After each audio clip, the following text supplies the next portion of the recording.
अच्छा, ये बेसिकली ये जी नेशनल इंस्टीट्यूट ऑफ इलेक्ट्रॉनिक्स जो है उसमें हमने ये मशीन तैयार की है इलेक्ट्रिक वोटिंग के लिए। इसके दो हिस्से हैं। एक हिस्सा जो है वो ये है जिसके ऊपर सारे इंतखाबी निशान जो है वो आते हैं, और दूसरा ये हिस्सा जो है ये प्रिजाइडिंग ऑफिसर के पास है। जब एक दफा प्रिजाइडिंग ऑफिसर जो है वोटर अंदर चला जाता है तो प्रिजाइडिंग ऑफिसर फिर इस मशीन को अलाउ कर देता है, आप किसी भी निशान के ऊपर आप जो है वो क्लिक कर सकते हैं। जरा ऑन करिए, ये प्रिजाइडिंग ऑफिसर ने ऑन कर दी।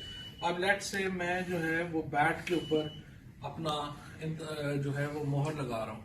बैट के ऊपर मोहर लगा के ये मैं ओके कर दूंगा और ये मेरी वोट जो है इलेक्ट्रिक वोट भी कास्ट हो गई है, और उसके साथ ही ये हमारा इस तरफ जो है वो पेपर बैलेट भी जो है वो प्रिंट होके बाहर आ जाएगा।